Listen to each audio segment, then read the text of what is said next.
capes and conundrums. Dios mío, do you just go looking for trouble? Santiago asks Robin at the mess hall. Not on purpose, but I've been advised to keep my distance from this from here on out, as I've clearly got a bias in this situation. Robin says, throwing up the air quotes to Santiago's amusement. This beaky creature. It's called a Theraso-wing? Santiago asks while holding up his communicator and showing Robin the picture of the dinosaur-looking creature. That's it, Robin says. I saw this on Hunt Falls. It was the most recent entry for a black humor portion about pets dying. Santiago says, please tell me that didn't land well. The joke did not land well, no, Santiago says. However, the creature did not either. It tried to dive after a distant lava serpent, with no prompting from anyone. The animal was not dangerous to be around, despite its sharp and elongated beak, but it was not restrained either. Meaning clearly tamed, and clearly not something people were worried about if they weren't trying to restrain it. But they also didn't know it would dive. Yeah, damn though. We knew the humor was black as pitch for a reason. A pet dying just is no fun, Santiago mutters. Especially when family drama comes out to play as a result, Robin mutters. Or it's just part of the whole. Family drama usually bubbles about for a while before it starts boiling over, which is where that family is now. But if they're boiling over, then this sort of confrontation has been cooking for a while.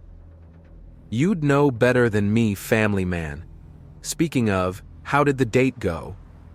Despite the Huntfall bit ending on a dark note, how did it go? Not family yet. The girls have a wonderful plan to make Skathak feel like a home to me, so that even if they and I don't get together, the other local girls still get a shot. Santiago explains, and Robin grins in response. Which charmed you all the more thoroughly, didn't it? Yes, Santiago says. So, do you know if that little idea you've pitched for the child is going through? I haven't received official word, but I've been asked to keep a respectful distance from the testing facilities, which tells me enough, Robin says. I wonder if he's doing one-shots or if there's a storyline. Santiago considers before his communicator starts beeping. They've got 10 minutes on their dinner break, tops.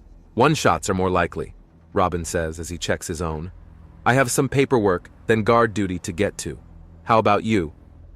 Patrols for the first half before going down to the firing range to keep fresh. Santiago replies and Robin nods. I had my bit of training yesterday. Breach and clear drills. Fun, Robin says as he stands up and downs the last of his drink. Tomorrow I've got some work for potential level 4 passes. What about you? Basic Bane routine in the city, mostly to flex a bit and scare some people, not allowed to so much as touch them. Of course not. New standards and all that. Heck, I'm going to be refining down and condensing the summary agreement while also trying to find a way to put a pithy summary that hits all the relevant points with the required legality at the front. Why are legal contracts so damn long? Santiago asks in amusement. To make sure there's no room for misunderstanding or confusion. It's as long as it is to make sure that there's minimal nonsense later. Now, if you'll excuse me, I have to get moving. All right, Mr. Shadow. Your parents have signed off their approval of the situation and you are free to run the course.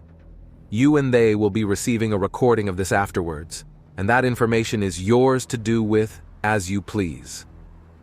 Pavel says as he opens the first door for Albin. He had been briefed about the entire shit show situation and family drama, with interesting opportunity inside it.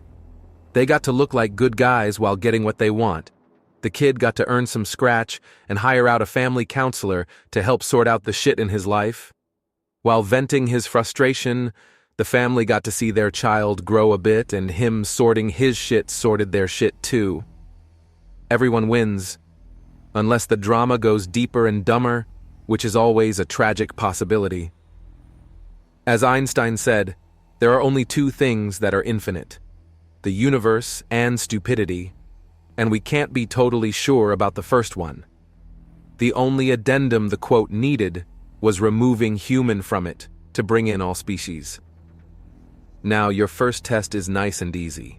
A very basic obstacle course, an open book exam, and a test of what you learned from that exam.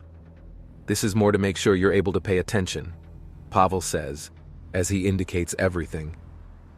Now, we have a slight storyline going on, one that I am going to take part of later. This seems kind of simple for a test, Albin says. This is the basic test, Pavel replies. Okay, well, this shouldn't be too hard, Albin says as he quickly climbs up and down the stair mound, and then starts going over the rest of the course. Pavel takes a casual walk towards the testing area and has to wait a full 2 minutes before Albin arrives and is pointed at a desk. We've gotten into contact with a supplier, so you're free to bring the little handbook with you. Condiment man? Really? Albin asks. This is stupid. Does it clarify things that most of these supervillains spend a lot of their time in an insane asylum? It explains things, but damn, that asylum must be made of sand and twigs if they're all getting out often enough to be a supervillain. And a very forgiving state to not just drag these maniacs into an execution chamber. But that's something you have to forgive comic books.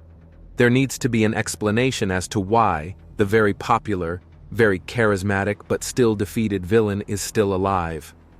Otherwise, you have to make up an incredibly personable new bad guy every week, and that's way too much effort. I get it. I'm just saying there's no way these crazies would be left alive back home. There is a straight-up law where serial killers spend a century in incarceration and have to defend their lives every 10 years if they're caught.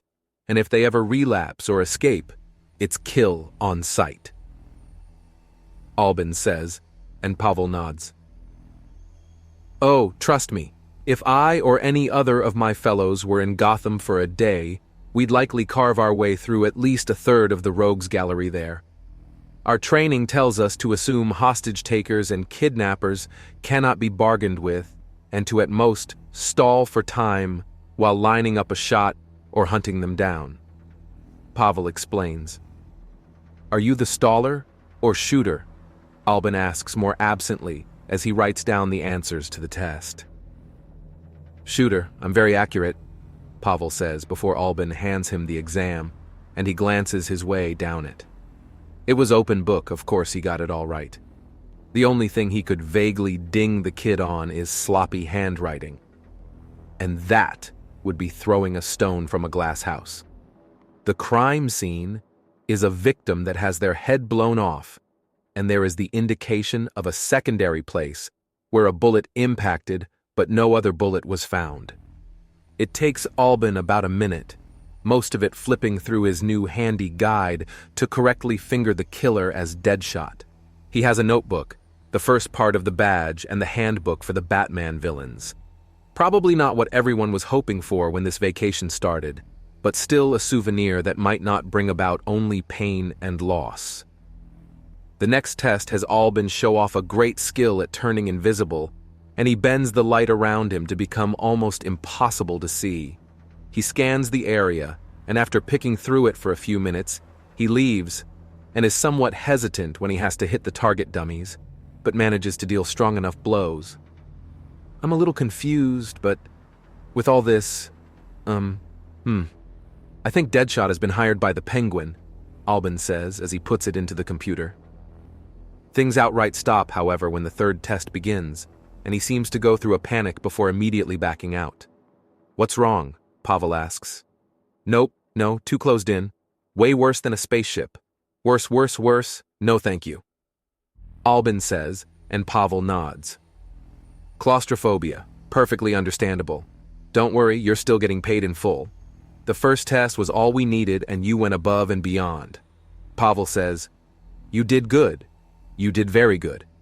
Although that does bring up a great point, we need to retool this test for claustrophobics or thanatophobics. What are those words you're using? Claustrophobia is a fear of closed-in spaces. Thanatophobia is a fear of darkness. Pavel explains before the speakers come to life with a tapping sound on the microphone. Thanatophobia is anxiety, about death. Nyctophobia is fear of darkness. Now stop confusing the kid before I inflict hippopotamonstrous squipedaliophobia on you. And what is that gobbledygook you just barked at me? Pavel asks. Fear of long words, muahaha. Overwatch jokes and Pavel groans into his hand, even as Albin holds in a snort. Did you even pronounce that mess right? Pavel asks. I have a pronunciation guide here, Yi Chun says, and Pavel groans. Why do you have a pronunciation guide for hippopotamo whatever? Pavel asks, and Yi Chun chuckles. I have many interests. I'm vaguely terrified, Pavel says, and Albin snorts again. Anyways, you've fulfilled your part of the deal. You asked for your payment in cash, so it's coming. Right, and...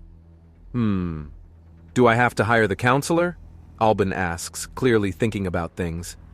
It's recommended, but you don't have to, Pavel says, and Albin plucks at his face claws a bit as he considers. I should, but I shouldn't. Yes. No? Albin asks himself, and doesn't notice that Pavel has walked up to the door and opened it. Come on, it's more open on the outside. Do you have to send the recording with me, with the third test? You want it cut out? Pavel asks, and he nods. You hear that, Overwatch? Edit out the third test and inform the parents that he declined to take it. All right. Don't bark at me, Yi Chun states. It'll take a bit, but it should be easy enough. Anything else? He was asking you. Pavel clarifies to Albin, who considers. So, with this badge I can do the first 2 levels of anything in the city, and unless they get a badge too, my sisters can't follow? Albin asks. That's right, Overwatch says. And if I get the 3rd level, I can get into even more places they can't? He asks. That's right, but these aren't places you can just come in and sit down at. These are fake crime scenes or villain attacks. So there's action happening there, Pavel says, and Albin considers. Could you maybe turn the lights on higher in the 3rd test? I'd like to try again, he says, and Yi Chun starts audibly typing away without disabling his microphone. We need an audible answer. We can't see your text. Pavel calls up. Yes, I'm just modifying the test a little further. Basically, I'm taking down the audio barriers as well. They're mostly there to stop people from calling to each other and giving clues. But if it's just you in there, then all you'll get are echoes. Overwatch answers, and Pavel gives Albin a look. Want another whack at it? He asks. Yes, I do, Albin says, and he turns around to face the challenge again. Pavel grins to himself. The kid is focusing on something on the grief and anger, and that means he's having time to cool and vent. A cynic would call something like this a distraction, or a way to avoid one's problems. But the mind works in mysterious ways. Something that holds true across humans and aliens. You are always thinking at least somewhat about the important things. For Albin? He's coming to grips with Beaky even as he descends the stairs into the not-so-dark tunnels of his next test. Pavel moves to the central room to greet him, after however long it will take him to find his way.